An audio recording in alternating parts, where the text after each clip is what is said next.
Target with Chaitanya চ্যানেলে সবাইকে স্বাগত। আজ আমি তোমাদের জন্য একটা নতুন ভিডিও নিয়ে এসেছি।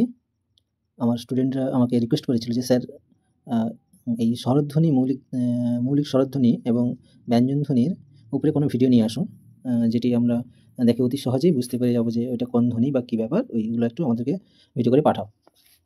তো সেই কারণে সেই সুবাদে আমি ভিডিওটা করলাম। আশা করি সকলের উপকৃত হবেন। এই যে ভিডিওটা, এটা কেবলমাত্র 5 থেকে 10 পর্যন্ত বা 12 পর্যন্ত ছেলেমেয়েদের জন্য নয়। এটি এসএসসি যারা দিচ্ছ বা যারা দেবে তাদের সকলের জন্য, এবং সামনে রয়েছে WBPSCর পরীক্ষার জন্য, সেখানে আমাদের কাজে লাগবে। তাই সকলের উদ্দেশ্যে ভিডিওটা করলাম। আশা করি সকলে ভালো লাগবে। ভিডিওটা সবাই স্কিপ না করে দেখো এবং শেষে কমেন্ট করে জানাও যে ভিডিওটা কেমন লেগেছে, এবং যদি এরপরে কোনো ভিডিও পেতে চাও তাহলে সেটাও জানিও। তাই দেরি না করে তাড়াতাড়ি আমরা ভিডিওটা শুরু করব।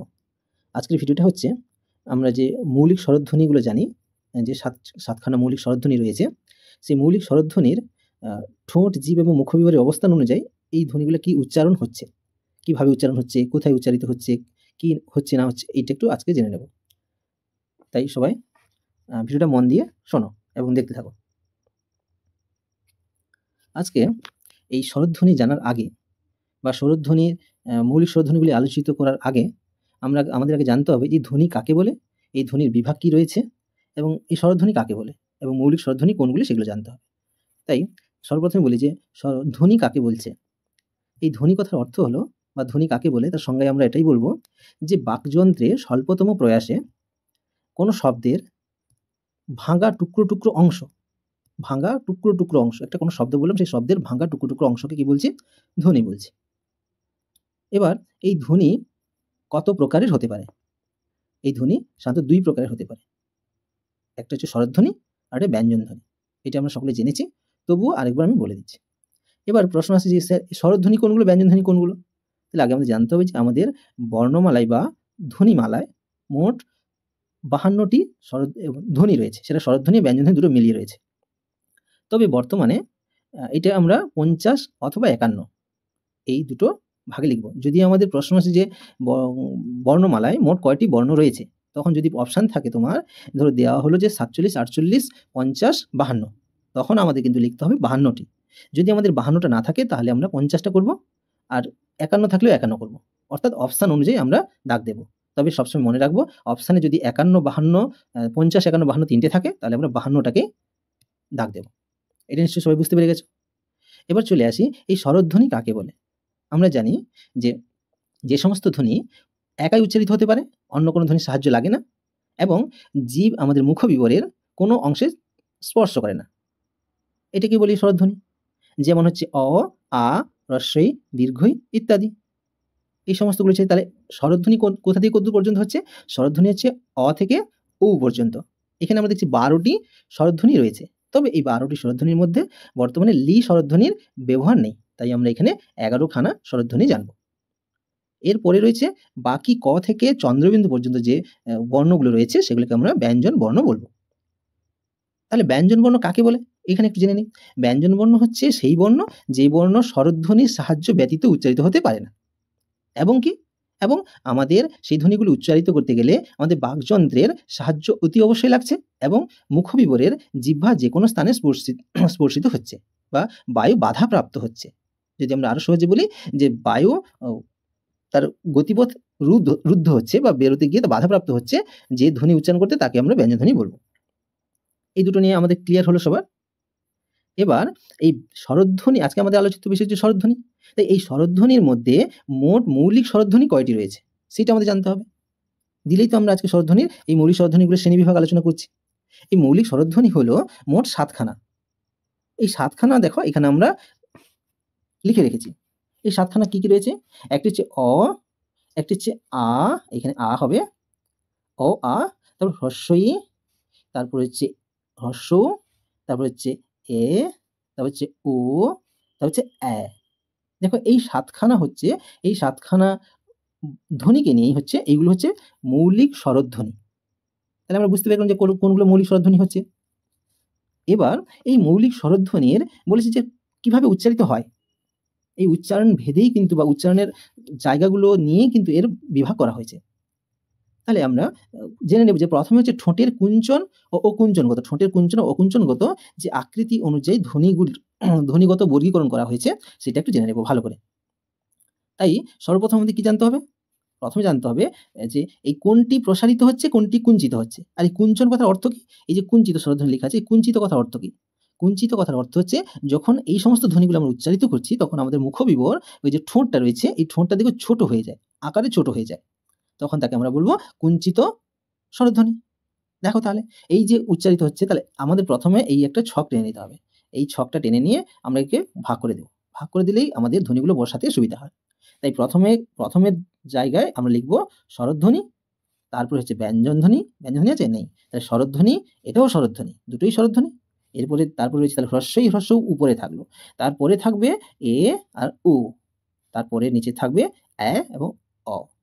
এবং পুরো শেষে অর্থাৎ এই নিচের দিকে অর্থাৎ নিম্নে পুরো শেষে থাকছে আ। এইভাবে একটা ছক করে নিয়ে এভাবে আমরা লিখে নিতে হবে। দিয়ে তারপরে আমাদের আলোচনা করতে হবে যে উচ্চারণ করতে হবে। আলোচনা বলে নয়, উচ্চারণ করতে হবে। কি উচ্চারণ করব? যে এই হ্রস্ব, ও এবং অ, এই ৩ টে বর্ণ বা এই ৩ টে ধ্বনি আগে উচ্চারণ করি। উচ্চারণ করলেই তোমরা দেখতে পাবে বা বুঝতে পারবে যে এটি উচ্চারণ করতে গিয়ে আমাদের ঠোঁটের আকৃতি কি পরিবর্তন হচ্ছে। যখন হ্রস্ব বলছি, হ্রস্ব, ও, অ, দেখো আমাদের ঠোঁটগুলো কিন্তু কুঞ্চিত হয়ে যাচ্ছে। একটু প্রসারিত যেটা ছিল সেটা ছোট হয়ে যাচ্ছে। তাই এগুলোকে কুঞ্চিত স্বরধ্বনি বলছি। আবার দেখে নাও এপাশে যে ধ্বনিগুলো রয়েছে যেগুলো হচ্ছে হ্রস্বই এ, অ্যা, হ্রস্ব এ আর অ্যা, এই ৩ টে ধ্বনি উচ্চারণ করতে গিয়ে দেখো আমাদের ঠোঁট কিন্তু প্রসারিত হয়ে যাচ্ছে, মানে বড় হয়ে যাচ্ছে, আকারটা একটু বড় হয়ে যাচ্ছে। তাই এদেরকে প্রসারিত স্বরধ্বনি বলছি। আশা করি এটা বুঝতে পেরেছ। এবার চলে আসি এর পরবর্তী ক্ষেত্রে। এরপরে কি রয়েছে? এরপরে রয়েছে জিভের অবস্থান অনুযায়ী ধ্বনির গত বর্গীকরণ। এবার হচ্ছে জিভের অবস্থান, সেটা ছিল ঠোঁটের অবস্থান অনুযায়ী। এই ঠোঁটের আকার বাড়ছিল কমছিল। এবার চলে আসছে জিভের অবস্থান। জিভটা কোথায় আছে? উপরে আছে নাকি নিচে আছে নাকি মাঝামাঝি আছে নাকি নিচে থেকে একটু মাঝামাঝি আছে নাকি সামনে আছে নাকি পেছনে আছে, এইভাবে একটা। এবার এই অনুযায়ী ঠিক একই রকমের ছক করা আছে এবং আমাদের ধ্বনিগুলো একই রকমের বসানো রয়েছে। এবার এই ধ্বনিটাকে এই সম্মুখ আর পশ্চাৎ জিনিসটা বুঝতে গেলে আমাদের আগে এই যে মাঝখানে বরাবর একটা দাগ টেনে দেব বা মাঝখান বরাবর একটা ধ্বনিকে লিখবো। এখানে ধ্বনি আছে আ ধ্বনি। এই আটা মাঝামাঝি আছে বলে একে আমরা কি ধ্বনি ধরবো? যে কেন্দ্রীয় ধ্বনি। কেন্দ্রীয় ধ্বনি। তাহলে কেন্দ্রে রয়েছে, মাঝামাঝি রয়েছে। এই মাঝামাঝি যদি কেন্দ্র ধরে একে যদি আমরা এই দিকে বাম দিকে যাই, তাহলে এদিকে এলে কি হচ্ছে? এটা হচ্ছে লেফট, বাম দিক, এটা হচ্ছে রাইট। এই লেফট এবং রাইট অনুযায়ী আমরা ধরবো। আমাদের এই কেন্দ্র বরাবর যেটা সামনের দিকে লেফটে থাকছে সেটাকে আমরা কি বলবো? সম্মুখ বলবো। আর যেটি রাইট ডান দিকে আছে সেটাকে বলবো পশ্চাৎ। তাহলে সম্মুখ আর পশ্চাৎ, তাহলে সম্মুখ ধ্বনি কোনগুলো হচ্ছে? তাহলে হ্রস্ব ই, এ আর এ, এই ৩টি হচ্ছে সম্মুখ, সামনের দিকে উচ্চারিত। আর এইগুলো বাকিগুলো কি আছে? পশ্চাৎ। বাকিগুলো হচ্ছে পশ্চাৎ, পেছনের দিকে আছে। এবার যখন সম্মুখ আর পশ্চাৎ আমরা বুঝতে পেরে গেছি। এবার যে যখন আমরা হ্রস্ব এবং হ্রস্ব উ ধ্বনি এই দুটো উচ্চারিত করছি, দেখো হ্রস্ব ই, হ্রস্ব উ তখন উচ্চারণ করছি, দেখো আমাদের জিভ কিন্তু অনেকটা উঁচুতে থাকছে। এই জিভের অবস্থান, তাহলে জিভ যদি উঁচুতে থাকে তাহলে সেটা কি বলবো? উচ্চ স্বরধ্বনি। তাহলে এই হ্রস্ব ই বা হ্রস্ব হলো কি? পশ্চাৎ। এটা হ্রস্ব হচ্ছে সম্মুখ উচ্চ স্বরধ্বনি, এটি হবে পশ্চাৎ উচ্চ স্বরধ্বনি। এবং এর পরে দুটো ধ্বনিকে উচ্চারণ করি, এ, অ, এ, উ। দেখো এই দুটো এ এবং উ, এই দুটো উচ্চারণ করতে গিয়ে দেখো জিভটা প্রথমে যতটুকু উঁচুতে ছিল তার থেকে একটু নেমেছে। এই একটু নেমেছে বলে এটাকে বলা হচ্ছে উচ্চ মধ্য স্বরধ্বনি। উচ্চ মধ্য স্বরধ্বনি। এটা উচ্চ মধ্য, সম্মুখ উচ্চ মধ্য আর পশ্চাৎ উচ্চ মধ্য। এবং শেষে আছে আ। দেখে উচ্চারণ করতে গেলেই আমরা দেখতে পাচ্ছি এটি আমাদের জিভের অবস্থান পুরো শেষে নিচে নেমে আসছে। তাই পুরো নিচে থাকছে বলে একে নিম্ন স্বরধ্বনি বলা হচ্ছে। এবং তার মাঝখানে দেখো এই অ্যা এবং অ, এই দুটি ধ্বনি উচ্চারণ করতে গিয়ে আমাদের জিভ উচ্চারণ করতে গিয়ে যতটুকু নিচে নেমেছিল তার থেকে একটু উপরে উঠেছে। তাই একে বলা হচ্ছে নিম্ন মধ্য স্বরধ্বনি। বুঝতে পেরেছ? তাহলে জিভের অবস্থান অনুযায়ী আমরা ধ্বনি কটি ভাগ করলাম? ৩টি ভাগ, না কটি? ৪টি ভাগ হলো। তো ৪টি ভাগ, ৪টি ভাগ, ৪টি ভাগে আমরা ভাগ করে নিলাম। আশা করি এটা বুঝতে পারলে। এবার চলে আসি মুখ্য বিবরের সংকোচন এবং প্রসারণ অনুযায়ী এই স্বরধ্বনিগুলির বা মৌলিক স্বরধ্বনিগুলির ভেদাভেদ। দেখো মুখ্য বিবর তখন ছিল ঠোঁটের ওষ্ঠ এবং অধর, এই দুটোর সংকোচন প্রসারণের ফলে হয়েছিল। এটা হচ্ছে কি মুখ্য বিবরে, তাহলে মুখের ভেতরের আয়তনের উপরে নির্ভর করছে। ঠিক একই রকমভাবে ছকটা এঁকে নিয়ে আমরা কি হচ্ছে ঠিক একই রকমভাবে ছক এঁকে নিয়ে সেটাকে ভাগ করে নেওয়া হয়েছে। বলছি দেখো তাহলে প্রথমে ছিল ই ছিল, ই আর এখানে উ ছিল। তারপর এ, উ, তারপর অ্যা, অ আর হচ্ছে আ। এবার দেখো উচ্চারণ করতে গেলে হ্রস্বই হ্রস্ব উচ্চারণ করতে গিয়ে দেখো মুখবিবর কিন্তু অনেকটা একটু ছোট হচ্ছে, বেশি বড় হচ্ছে না। বেশি বড় হচ্ছে না। যে উচ্চারণ করতে গিয়ে যতটুকু মুখটা মুখের মুখবিবরের ভিতরে জায়গাটা অনেকটা বেশি লাগছে, ঠিক একই রকমভাবে হ্রস্ব এবং হ্রস্ব উচ্চারণ করতে গেলে অতটা লাগছে না। তাই এটা কি বলছে? সংবৃত্ত স্বরধ্বনি। এই দুটোকে কি বলছে? সংবৃত্ত স্বরধ্বনি। তার পরবর্তী দেখো এ এবং ও, এইগুলো হচ্ছে অর্ধ সংবৃত্ত স্বরধ্বনি। এগুলো আমরা উচ্চারণ করতে গিয়ে খুব লক্ষ্য করতে পারছি। এবং হচ্ছে নিম্ন বা বিবৃত স্বরধ্বনি এবং তার উপরের দিকে যেটা থাকছে এ এবং ও, এবং ও এই দুটো হচ্ছে অর্ধ বিবৃত স্বরধ্বনি। এখানে চিত্র সাহায্যে ভালো করে দেখানো আছে। তোমরা প্রত্যেকে যখন উচ্চারণ করবে এই উচ্চারণগুলো একটু লক্ষ্য রাখলে বুঝতে পারবে, নিজেদের মধ্যে তোমরা বুঝতে পারবে যে কোন ধ্বনি কিভাবে উচ্চারিত হচ্ছে। এবার শেষে চলে আসি। এই শেষের যে ধ্বনিটা দেখানো হয়েছে, এই ধ্বনিটা হচ্ছে আমরা এতক্ষণ যতগুলা উচ্চারণ ভেদে স্বরধ্বনিগুলির বিভাগ করলাম, ঠিক একই জায়গায় এই জায়গাটা সবগুলো প্রকাশিত করা আছে। এইখানে যদি এই ছকটা আমরা সবাই মুখস্থ করে নিতে পারি তাহলে আমাদের সবগুলো একসঙ্গে হয়ে যাবে। তাই দেখো প্রথমে বলছি, তাহলে এবার মনে রাখতে হবে এই যে হ্রস্বই, হ্রস্ব, এই যে আমরা লিখেছি এখানে হ্রস্বই এ এবং অ্যা, এবং এই পাশে হ্রস্ব ও এবং অ আর হচ্ছে আ। এই ৭টি ব্যঞ্জন, এই ৭টি স্বরধ্বনি বা মৌলিক স্বরধ্বনি কি, কি নামে পরিচিত আছে? পরীক্ষায় প্রশ্ন আসবে, লিখে দিবে যে প্রসারিত, সম্মুখ এবং উচ্চ এবং সংবৃত্ত।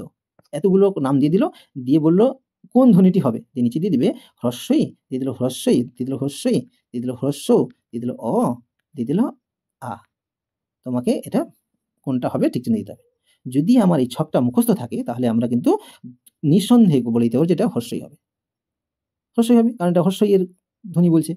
এটা বুঝতে পারছি। ঠিক একই রকমভাবে তাহলে এটা আমরা মুখস্থ করে নিতে হবে। তাহলে হ্রস্বইয়ের কি, কি নাম হলো? নামকরণ হলো প্রসারিত হবে, সম্মুখ হবে, উচ্চ হবে, সংবৃত্ত হবে। তাহলে আমরা প্রত্যেকে মনে রাখবো যে এই লেফট সাইড যেটা আছে আর রাইট সাইড যেটা আছে, লেফট সাইড হলে প্রসারিত হবে, দেখো প্রসারিত হবে এবং সম্মুখ হবে। মনে রাখতে হবে। প্রসারিত সম্মুখ হবে হ্রস্বই এ এবং অ্যা, এই ৩ টে ধ্বনি। এবং এপাশে রয়েছে কি হ্রস্ব, অ এবং উ, এই ৩ টে ধ্বনি হবে।